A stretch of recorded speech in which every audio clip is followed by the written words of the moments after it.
Hello and welcome to MindShifters Radio. I'm Tim Hayes. I'm your host for the first hour. And today is Friday, August 8th, 2025.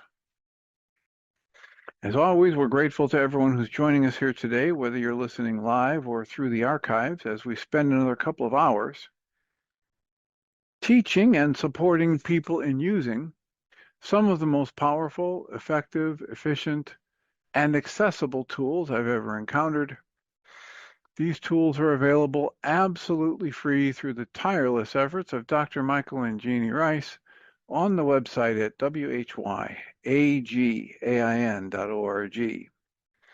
If you go to that website and click on the two words that say Start Here in the upper left-hand corner, it will take you to a page where you can download and read Chapter 24 of Dr. Michael Rice's book.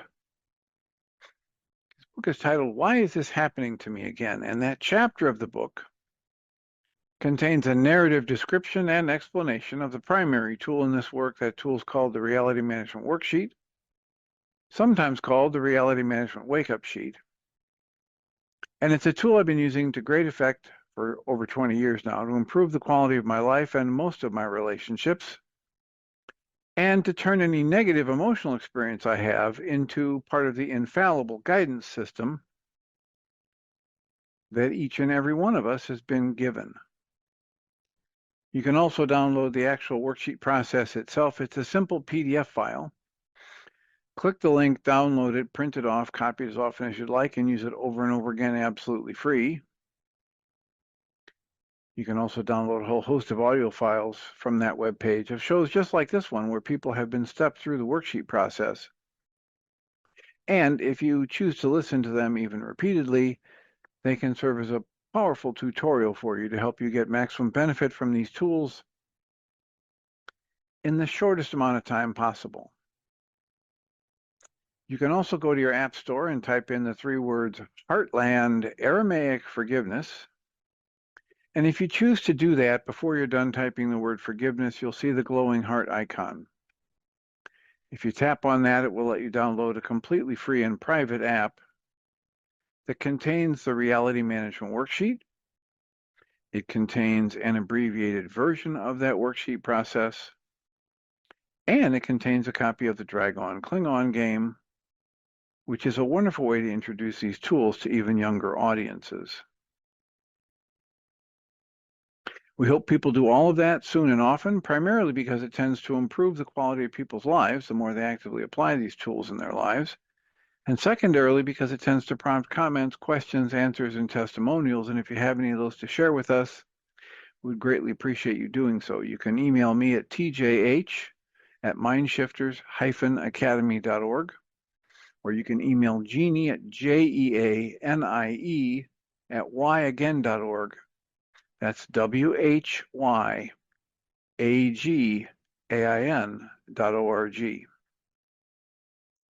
And if we get a question or a comment from you through an email, we'll address it on the internet show, and then as time allows, send you a notification about what day and time that occurred, so you can listen back to the archives for your feedback or input.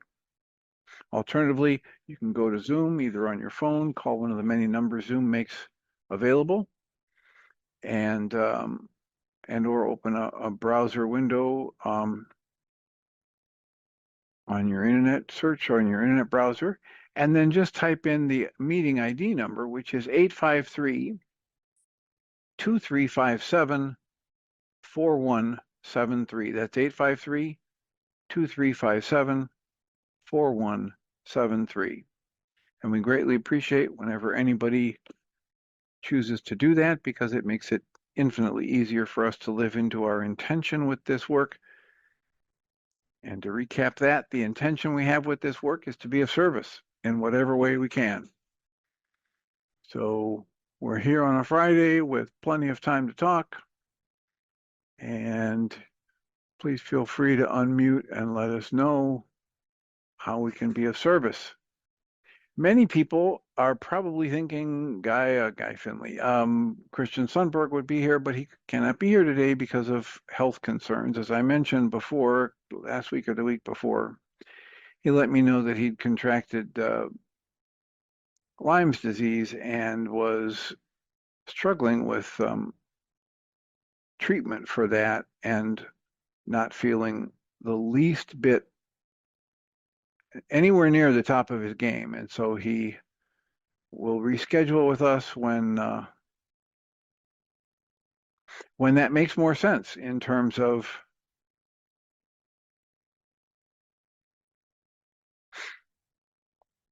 his health and circumstances. He wrote me this on August 1st. Alas, my circumstance is thus, starting with a few hours after the message that we scheduled this meeting, he became quite sick with fever, and he has been down for most of that week. The doctors think it's Lyme disease. While he never saw a tick, he did have the rash. Now he's on antibiotics. He's going to be on them for a while. I'm skipping through the email, but he writes, I suspect it's likely I'll probably not be able to support my participation in the show this coming August 8th. I'm very sorry for the short notice. Definitely want to participate in your work. Please let me know your thoughts. And my response was, to begin with, please breathe and soften. All is well and will be well. I offer you a connection to Dr. Kristen Ryman, who specializes in helping people with Lyme, etc. And then just offered to keep it open. Maybe he'll feel good enough to talk to us today, but he's not. So he checked in with me just the other day, a couple of days ago, and I think I mentioned it on the internet show. So we will keep you posted when that participation, interview, whatever you want to call it, can be arranged. And in the meantime, please feel free to send your loving thoughts and blessings to Christian, who is still in the body. And like most of us, or all of us who are still in the body, he's got issues to contend with. So that doesn't mean we can't have a conversation about A Walk in the Physical as a book or some of the questions that might arise. I had someone send me some questions for Christian, and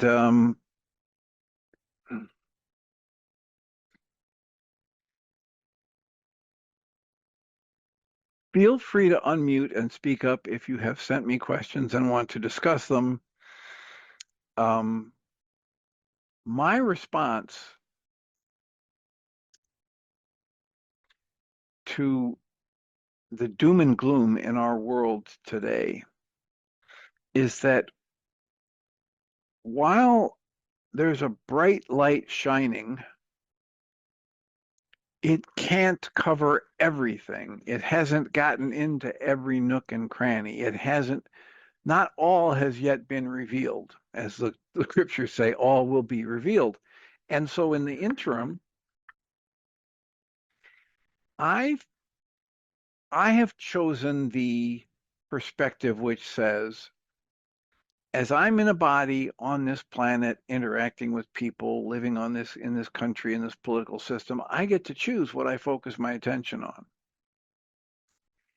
And I can choose to focus my attention on all of the things that the news will show me about the genocides and the starvation and the wars and the trafficking of young children and all of, I can choose to focus on that. And it's real, right? It's happening at different levels. It's absolutely, there are things happening where people are dying because they don't have food, and political combatants, you might say, political fights are leading to a lot of extreme circumstances for humans in bodies to try and navigate, to get clean food and water and to be safe from gunfire and bombs. And that's all true. Also true at the very same time is there are people doing internet shows like this.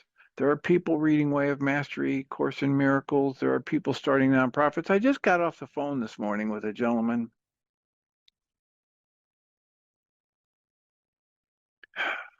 Nice deep breath for me, you know.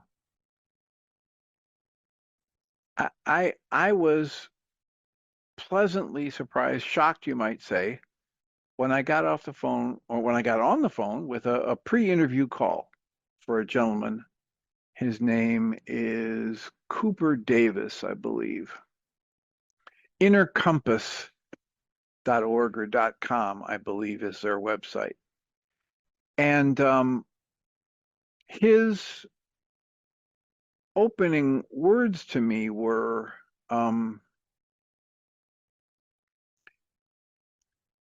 I've listened to a couple of the interviews you've done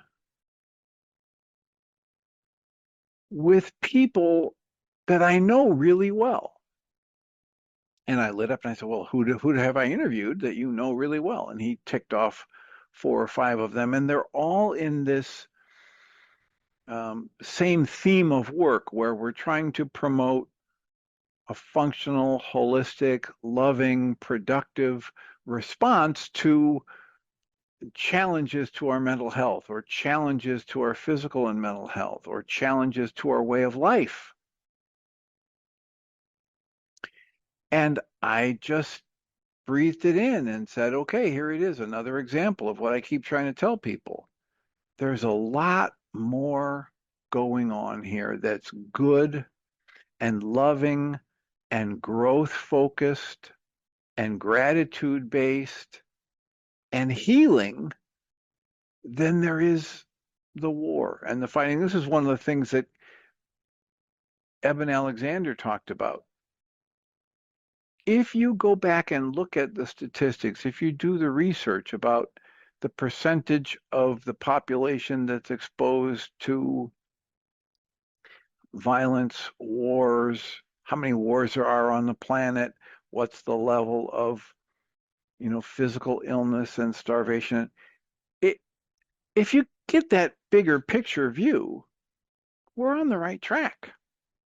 We aren't there yet. We aren't in this total bliss and harmony for everybody that, the pie in the sky people would have. And yet it's pretty obvious if you look back at the past 2, 3, 500,000 years on this planet that awakening is happening.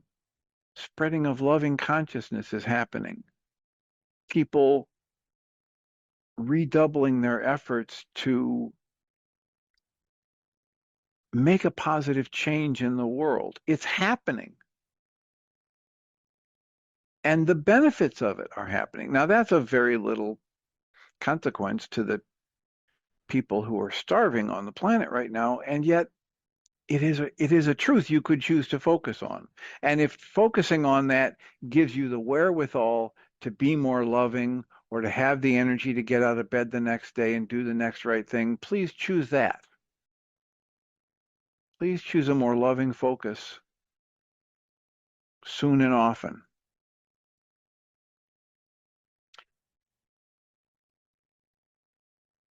So to back up and fill in the gap about Cooper Davis. Cooper Davis, more information can be found at theinnercompass.org, O-R-G. And Cooper is a writer, speaker, and executive director. His educational and professional background is centered on the ways leadership and relationship building enable transformation at any scale. He works closely across a diverse coalition of people and communities affected by relationship to the mental health industry. Everyone from those who are looking to move on from it to the professionals who are driving change within it.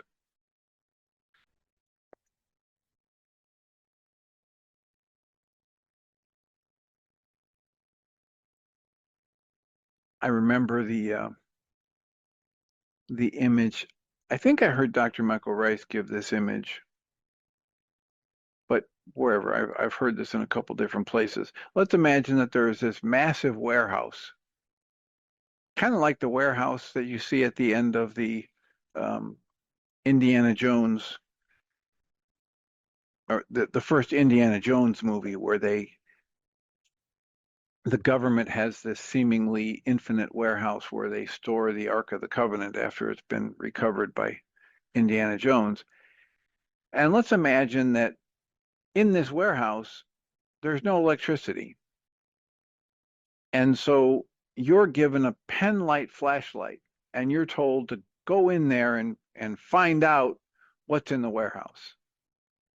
And you bump and stumble your way in it with this tiny little beam of light, and then you stumble across a statue of a monkey eating a banana.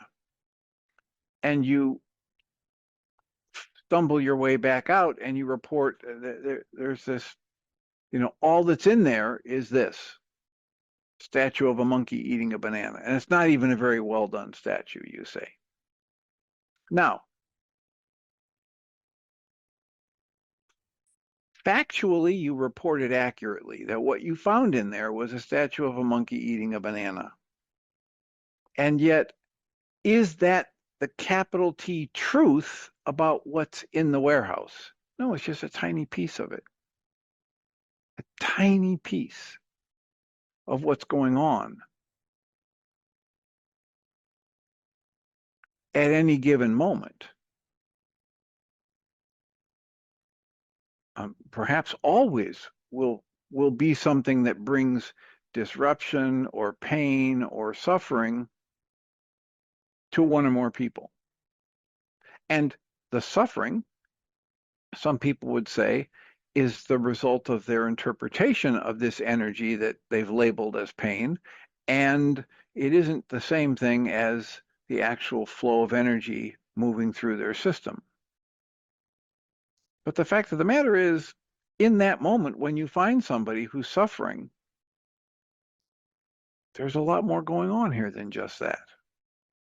And more often than not, as soon as people find out that they're suffering, there are hundreds, if not millions of people moving in one way or another to try to correct that. Now, on a planet of 8 billion people, having 1 million people or 500,000 people or 5 million people moving to do something good might seem pointless because there's 8 billion who are not necessarily seen by you as moving in a positive direction. But again, the choice is yours. What do you focus on? And what you focus on creates your experience of life. The other thought I had that I wanted to put in here was yesterday I read that page from the book Healing Dimensions about trauma. And I don't think, when I went back and listened to the show from yesterday, I don't think that I clarified the point I wanted to clarify. Here's the idea that Brent and a lot of other researchers are coming up with what they understand and their best guess about how trauma forms and how it's retained and how it can be overcome or undone or released or whatever. And the actual dynamics of that and how it works and why it works is not a necessary knowledge base in order to get the benefits. Just like you don't need to know everything about every computer in your car and every aspect of an internal combustion engine before it can take you from point A to point B. It just works. It just does. If you have good gas in the car and the spark and the batteries charged up and that stuff all works. You just get in and turn the key and drive your car to where you need to go. You don't need to know about the fact that the automotive industry these days has probably placed 300 different computers in your car and how each of them works and what it does. You don't need to know anything about that. And you can still have the really good results of your car functioning to take you from point A to point B. Well, the same thing is true with your trauma resolution and or the reality management worksheet or the targeted journaling that Michael calls the mind shifter, you don't need to know everything about how that works and how it might be unraveling things in you or lightening your load in order for it to unravel things in you and lighten your load. What you have to do is pick up the tool and apply it in your life.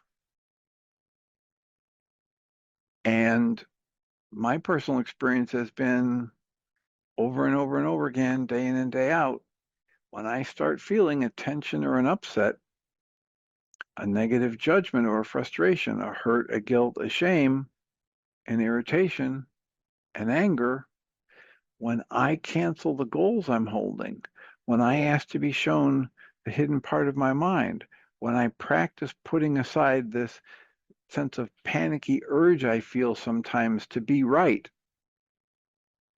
things start to change. And I can get the benefits of that change, even though I have little or no understanding of how it's happening or why it works.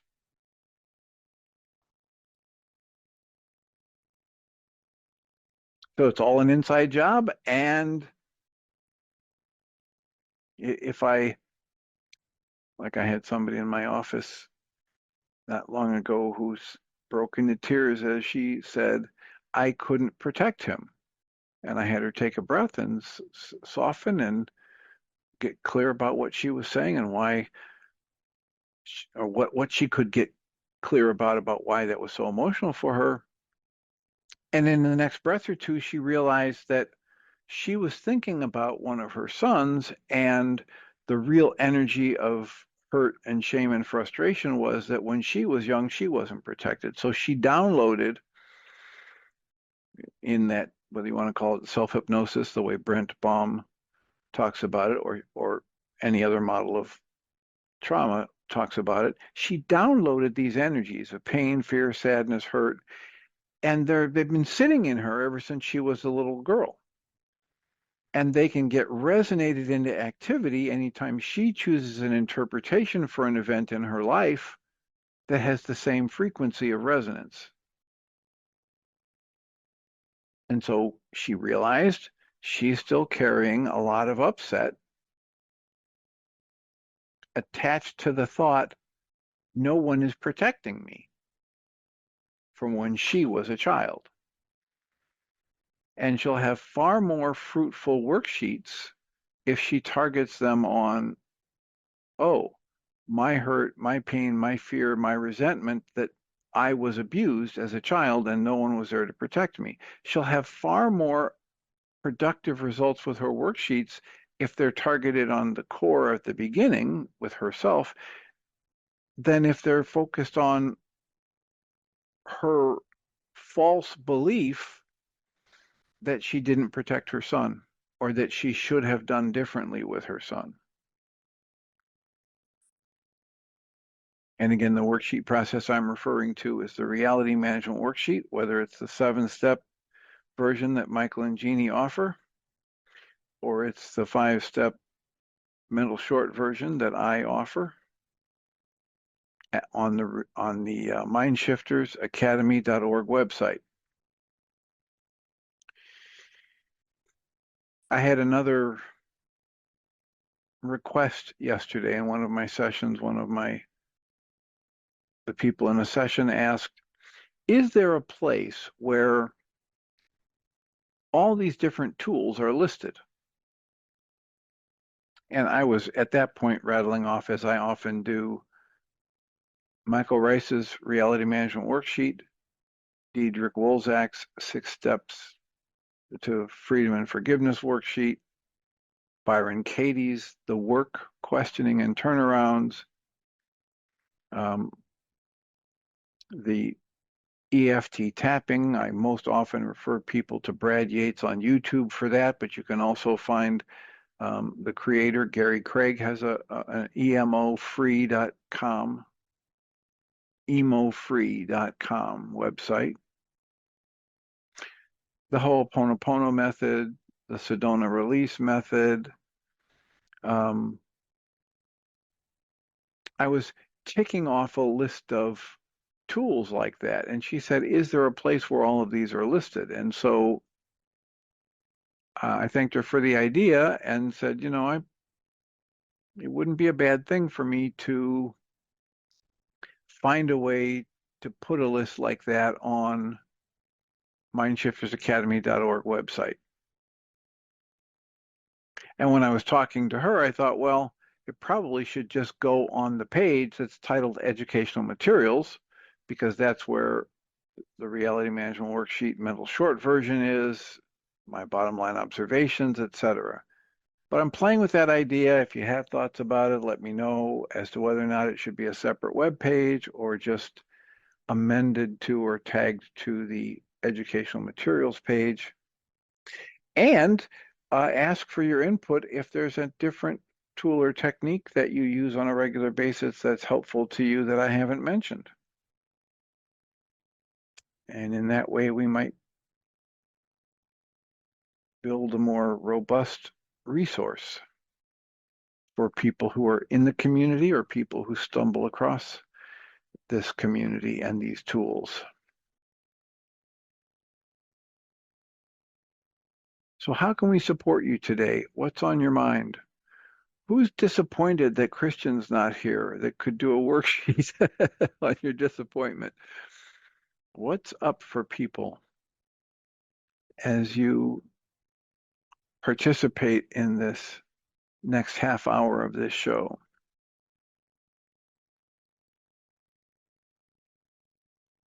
Hello, good morning, everybody. Good morning. I wanted to just chit chat about our conversation last night on Uh-oh. Uh-oh. That was not a calm, peaceful conversation. Which part of it do you want to comment on? I was lovely actually that I got to after. So I just want to thank you for yesterday because it gave me a mind shifter and I contemplated, of course, everything that said. I'm all, this busy mind of mine, very busy. And I appreciate your observations and also for Cami.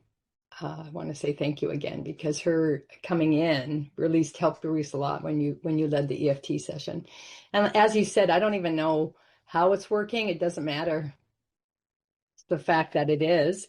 But the mind shifter, I wanted to just share that what I came up with. What did I do with it now? 1 second. That's interesting. I seem to have lost the actual mind shifter. 1, 2. Very interesting. But basically, just give me 1 minute here. There it is. It is now safe, easy, and healing for me to surrender my mind, to be playful, curious, innocent, joy-filled or joyful, happy, bewildered, and in awe of life. So our discussion last night opened that up. So I just wanted to say I'm grateful. Did you write on that mind shifter or It just just came this morning, so I woke up like I contemplated, I'm in different time zones. So we wrapped up at 7 my time, and so I just was in contemplate, just sitting there observing was going on in my mind, all and right, so just remind me, seeing where are you located? British Columbia. Okay, you're still in British Columbia. All right. And so the whole thing around play and my seriousness of life and how how I take my thoughts of myself so seriously, as you put it. And it's very true. And I Did just, I say that to you? I'm so sorry. and I the thing, you know what the don't best know. I part, didn't know I said it out loud. Go ahead. you know what was the best part? Is that I made you up so you could tell me that. So how cool is that? That there you are to reflect that back to me. So, I mean, I'm in great appreciation of that. Listen, could you revise that image you have of me in your head to one with hair and strong ankles? Go Absolutely. working on that if you would. Okay, I will. I'll see. If We'll you see. if you made it all up, please. If you've got Well, that kind of creative power. I see what I can do on All that right. one. And Okay. then also with that, the whole conversation we had around my motivation for doing stepping up to do the facilitate the codependency. And so I wanted to say, what is my truth around that? To be in that. And so what was beautiful, and I'm going to address it on the Sunday. So thank you for that. It gives me, that's going to be a really good starting point, because the whole process is that we're all up for healing. And so me agreeing to do that is bringing up for healing, and also to move the energy to be the inspiration of God, which, as you said in the beginning of your call, to be of service. That is mine, right? To bring the truth to humanity. That is my calling here.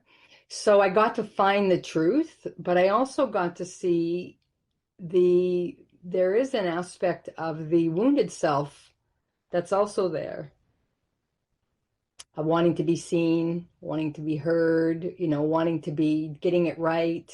I will not quit. When I said hell no, that I will not quit no matter what, when the energy was so intense when you asked me the question, could I give it up? So yeah, it was, but all that conversation yesterday, my point being, it got to this mind shifter to open that space up, and then also for me to go into deeper authenticity of who I am and what I'm about. So yeah, I just wanted to share that, and really in gratitude. And it's uncomfortable, right, to see those pieces, but also I get to accept those parts and understand they were there for survival. And there's a part of me, the young part of me, that didn't get some of those attachment needs met and is yearning for the outer world to fulfill them. And I will never find it there. It's in here.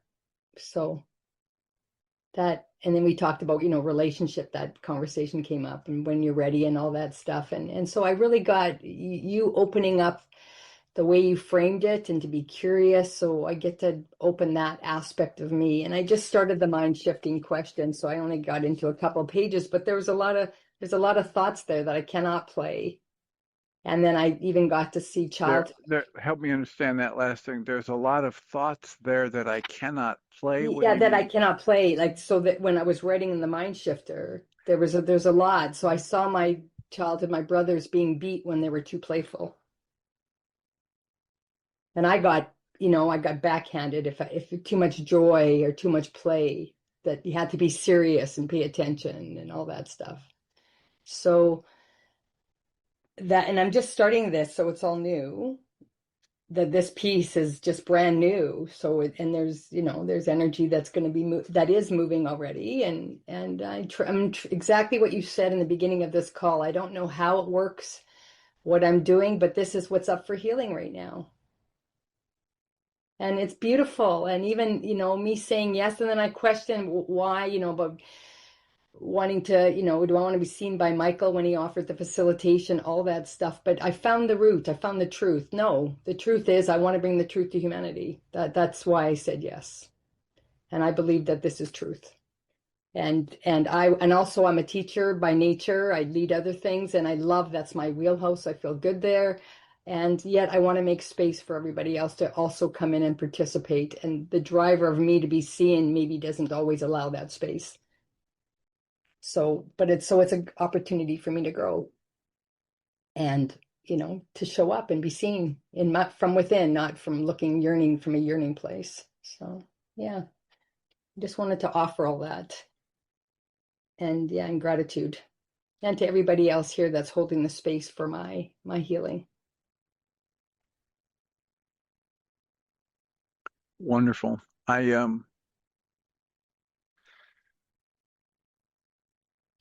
I would offer the clarification like I did in the group last night that the, first, let's just not let's take a little quick sidebar here, Susan, to Doug's comment. Doug says the kinds of sounds like we just need to wait for, quote, the dawning of the age of Aquarius, close quote, which I've heard about my entire life. Kudos to the fifth dimension. I'm almost starting to doubt the veracity of that future. I'm probably exaggerating, but I'm sure you know what I mean. And so what I say to that is there's a lot more going on here than we know about, and the people who are so focused on the future and hopeful for the future, they might be missing an opportunity to choose for love in the present moment. Mhm. I'll just say that because I don't have any other great wisdom on this or any other. I have no idea if we're going to hell in a handbasket, as my grandmother used to say, or if the future is bright. I have no idea. And yet I can say quite solidly that if I spend a lot of my energy focused on the future, I've done this a lot in my life, and I realize that I've missed a lot of opportunities to choose for love in the present when I'm doing that. So then back to the thing you were mentioning, to try and clarify for people, give them some background to why you might have just said all the things you just said about your facilitation of that support group and the intensive for codependence to interdependence. When they created the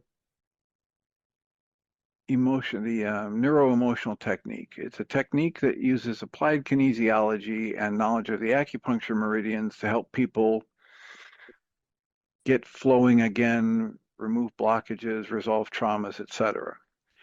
And they had such great success that they were hired by the Olympic team, sprinters, runners.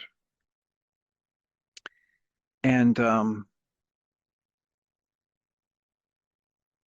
what they came back and reported after the fact, is that the therapists or chiropractors who were doing this work with the athletes would have them raise their hand and test if it's strong if they say I'm good, I'm love, I'm yes, and then say test if it's strong if they say the word hate or no or negativity, and it would go weak. And so they ask people to make statements, and they tell them, look, we're going to ask you to make a statement that you're okay with X, Y, or Z thing.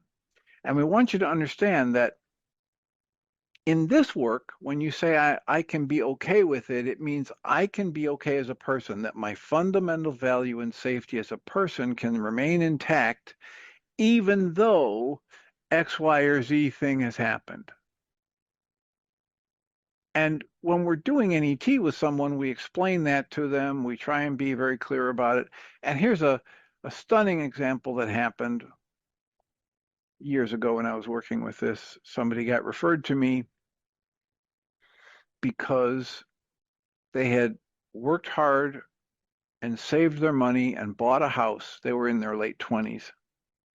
And not within a year of them buying their own house, now they could get their own dog. And he got a little puppy and he had his house. And then some people that I'm putting in air quotes, friends, some people have found out that he had a house, and they said, hey, party. And they came over, and well, he was a conscientious person who had to work the next morning, so he went to bed. And when he was asleep at night, whatever happened, they prompted a fire that burned down his house and almost killed him and did kill his puppy. So that's why he's being referred to me. And so I explained to him all of this about this is just energy and these are just words. And when we ask you to say, I'm okay with it, doesn't mean that you like it or you're glad it happened or you want it to happen, but it just means that you can still be okay as a person even though this has happened. And we suspect that there'll be a part of your unconscious that says, no, I can't. He said he understood that. We did the initial test for the muscle testing. Everything's fine. So I have him raise his hand and I say, now say, I'm okay that my house burned down. He goes, I'm not okay that my house burned down. And he almost came out of his chair at me. And I took a breath and I said, okay, I can understand that. And it's a terrible thing that your house burned down. We're very upset that your dog has died and that this is a major setback for you financially and emotionally. And we do not want you to feel suicidal over it. And we don't want you to be so traumatized by it that you can't sleep at night, so then you can't function at work and lose your job. And he goes, oh, okay. So it's that kind of thing that we have. We try to get that mindset into people when we're trying to do that work to say, look, we're just saying the what ifs, and letting stuff bubble up around the what if. So these therapists and chiropractors were working with the Olympic sprinting team, and the team was fine if they had them raise their hand and say, I'm okay winning the race, I'm okay setting a world record, I'm okay doing a personal best. They were fine with testing that, and often their arm would go weak, and then they could do the associations, find out what the energy meridian was and what the emotion, and do the breath work around it, and then get a shift. What they were shocked to observe as therapists and chiropractors was if they asked the runner, the athlete, to say, I'm okay losing or coming in second or, you know, tripping and falling in the middle of the race, they wouldn't even say the words. I'm not even going to say that. I don't want to bring that on me. I don't want to add energy, etc. And this parallels something we used to run into a lot more often 20 years ago when the support group started, that people would come in and they would say, this is too focused on the negative. I don't want to say I've got a problem. They wouldn't do the EFT tapping because it would say, even though I have this anxiety, I don't want to focus on the anxiety. Well, but it's up, it's all over you. You can't sit still. You're not sleeping at night. It's here. Let's pay attention to it and work with it. So we run into that and we understand that some people create a belief that says, if I even say the word, I'm going to bring it into my life, irrevocably, etc. What they found was when they could get people to clear up both sides of the potential outcome, or I'm okay being the greatest therapist ever and having more money than God and Oprah and Elon Musk put together, or I'm okay going broke, or I'm okay if no one learns of my work. If I clear up whatever energies I might have, whatever negative beliefs, thoughts, trauma energies that I might have connected to either set of thoughts or potential outcomes, I just clean out the gunk. And then I'm in a position to make a more balanced, healthy, productive, loving, compassionate based decision about what to do with my life and mind energy. So it isn't that as soon as we do the energy work with a runner and we clear every obstacle, so eventually they're able to say, I'm okay if I fail. I'm okay if I can't even run. I'm okay if I come in last. And the arm is rock solid. It just puts them in a better place to just be in the moment when the race time comes, rather than to either be driven by the fear or hamstrung by the fear. It's not about like in this situation. Last night we were offering Susan the thought, um, what if you woke up in the morning and you felt like, you know what, I didn't agree to do this for the right reasons. This isn't really in the big picture in my life going to be healthy or helpful to me. It's really going to stretch me past burnout and whatever. And I'm just going to step aside and let somebody else or let the group, go on without me, just to see the hell no response that comes up, and then find out, gee, what is that about? What? I, I think I just spit at the computer at Dr. Tim's face, trying to get him to see how upset I was. What is that about, right? Just not because if I do the worksheets or the tapping or the mind shifter, then it will usher me into stepping away from this project. Just so that if I do that work, I get more clear about what are my motivations, what are my Mm-hmm. distorting filters that might be coloring everything I do. Even if I stay in the role, whatever energy I bring to it is going to be cleaner and more Yeah. relaxed and less obfuscated by these hidden energies within me or these hidden fears and beliefs. And the funny thing, because right away, I have to tell you this, my mind thinking right away. So this is something I'm going to have to unravel because I'm just seeing it as we're speaking now. Because I'm always also trying to look through the soul lens of my experience here. So as you were speaking last night, telling me all this after the call, I'm like, what's the symbology of that? Is there a higher truth that I shouldn't be doing that? That I am supposed to step back? Like all of this, that's constant. I realize that in my life, that's constantly playing out and trying to figure out the symbology of everything in the journey. So that's something that I have to look, that's an opportunity to unravel. So that shows me I'm not really being present either and letting it be revealed. Yeah, and you said the word unravel. Mm-hmm. My mind immediately said, or just release, Yeah. right? Just Yes. just see it as false, and then I don't have to fight with it. There Yeah. really isn't a pink tiger in the corner about to devour me. So I don't really need to sit here in the tension of, oh yeah, I'm about to die. Yeah. Mm-hmm. Dr. Tim and Susan. Yes. I wasn't there last night. And what you just said, Susan, I didn't understand. I hope it's okay Of to ask course. to say a little more about that. My question is part of you thinking you shouldn't have taken this on? Is it too much? Or whatever it Uh, is? yeah. So I guess just back to maybe, I'm not sure what part you didn't understand. I know was talking about the soul lens. Is that the part that you said you didn't understand? Yeah, I don't really understand what that means unless it means you're finding your real truth underneath everything. That would be accurate. So, Okay. so that would be exactly accurate. And Okay. so, my soul's here on a purpose, Right. and I'm in a human body looking through a human.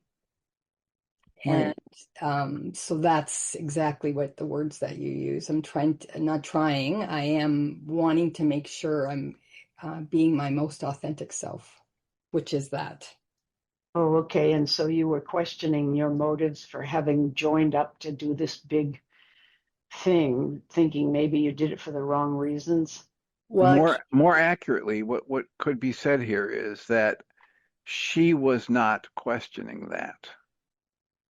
And when it was suggested that she question it, she got upset Oh, okay. and angry. I can don't I even get want to look at angry? that. There's no way in hell that I'm not I even going to just do said, the exercise you're suggesting that might show me something negative. it's no, see, that's interesting that you're saying that because from the inside of the jar, for people that don't know, I use the analogy when you're inside the jar, you can't see the label. So I was inside the jar, and Dr. Mhm. Tim was pointing to the label on the outside. By inside the jar, what you mean is we were talking about you. Yeah, And from your position inside you, you can't see or understand how other people see you, and you won't exactly. see every nuance about what they might see in your patterns. And that's the inside of the jar, outside of the jar label thing. Exactly. Thank you for that. So I didn't realize even that it was coming up, like even you're saying that now, the hell no piece. But the exercise that you asked to do, couldn't even make the correlation. It was just a what if going into a new reality. And we did a solar system planet scenario, and I couldn't perceive it, what you were offering, because I was so busy in my intellect trying to figure out what it is that you're doing. So in the background, Well, by why were you so busy trying to figure out what I was doing? Because you were already on the defensive. You already felt attacked. You already were with a hell no pushing back Mhm. against the thought. I didn't even realize that's interesting because that I'm not even aware of that. You were aware of Interesting. saying the words hell no. hell no when you asked me when I got Yes. yeah, when I got asked if I was going to if I had to come back tomorrow and say, you know what, I've made the decision for the wrong reason, so I'm going to step aside. That's where the hell no happened. Yes. But what you're missing here is Yeah. none of it was about stepping aside. Yeah.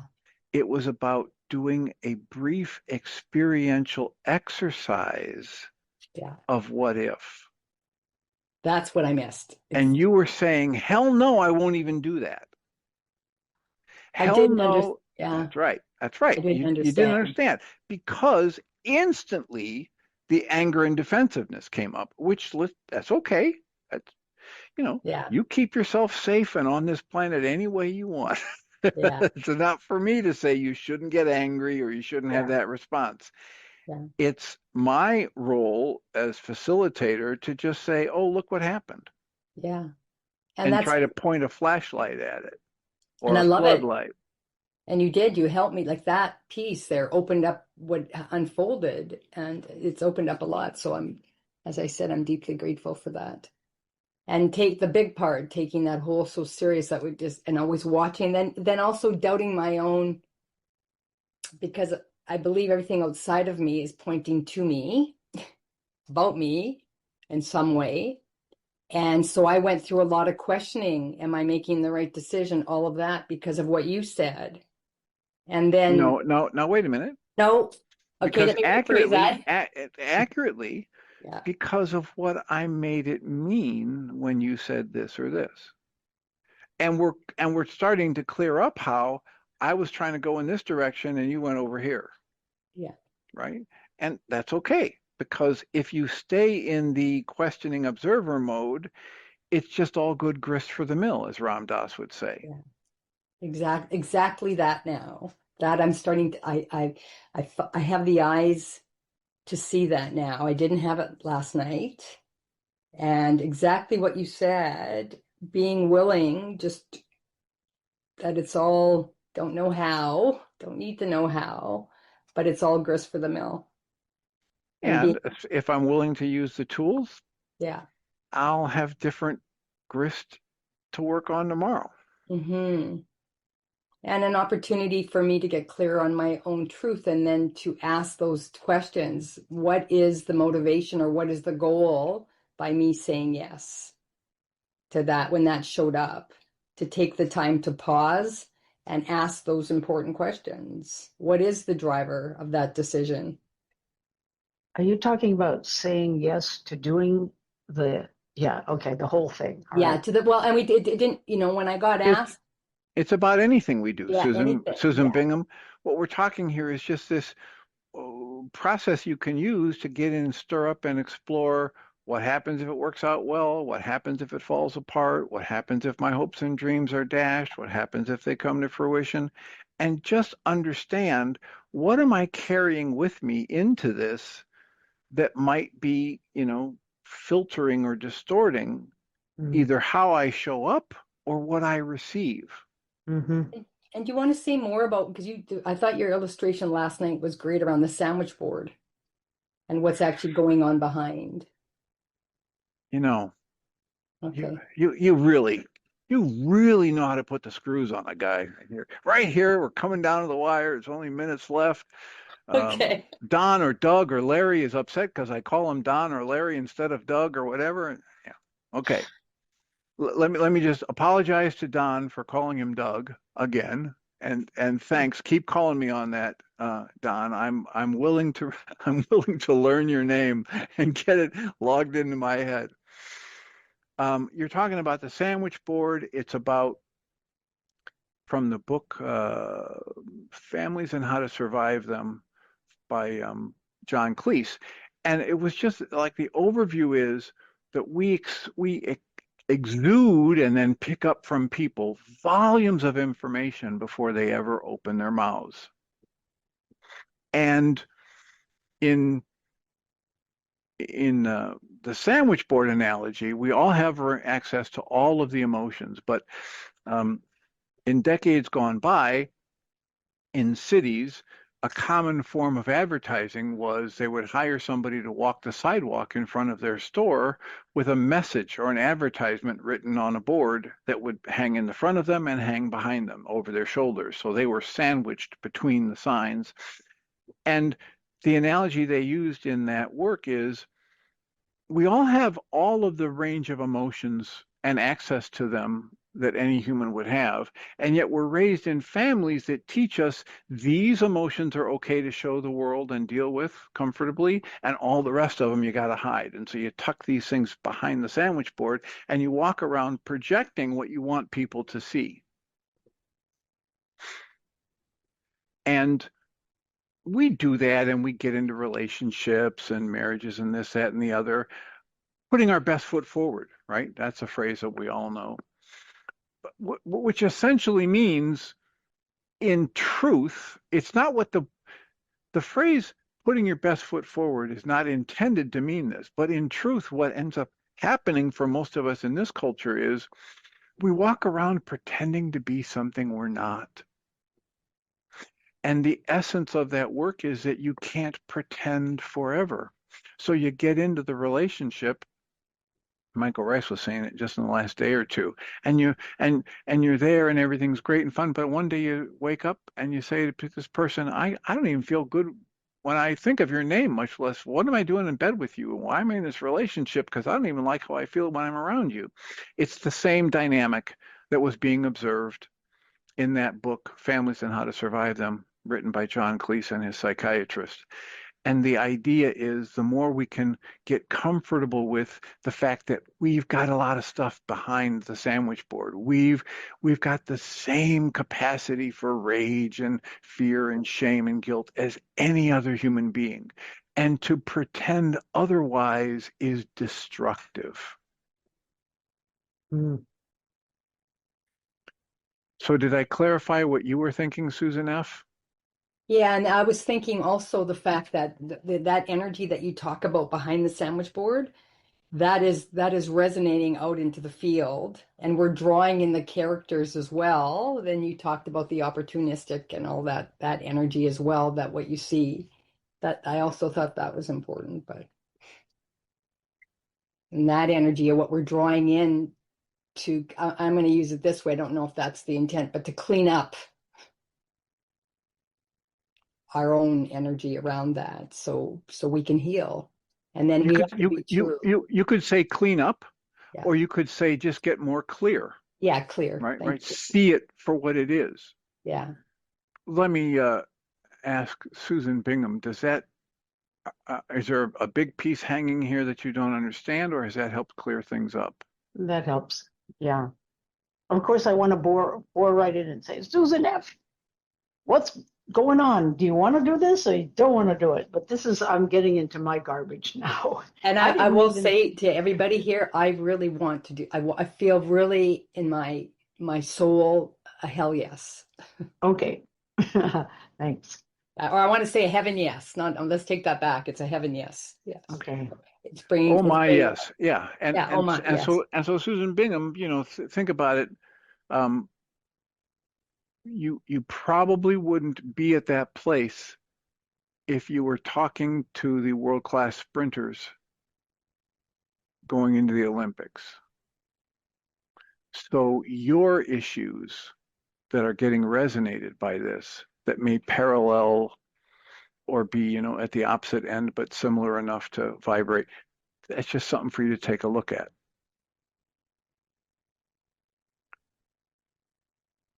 And Susan F. made clear, probably before you got on the call, that she'd done some good work around that, and she was, very glad that she's doing that project and she's going to continue. Mm. And, even if I'm in the middle of a project like that, I can benefit from, if the question comes up, doing some work around it. Right. And doing the work around it doesn't necessarily nudge me or move me in any direction. It just gives me a clearer view of what's in those directions so I can choose from a Mm. more wide open, loving, compassionate space. Right.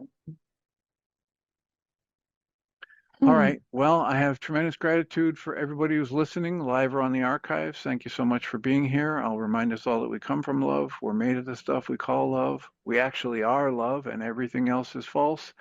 It's the weekend. Have a great one. Thank you, thank you, thank you.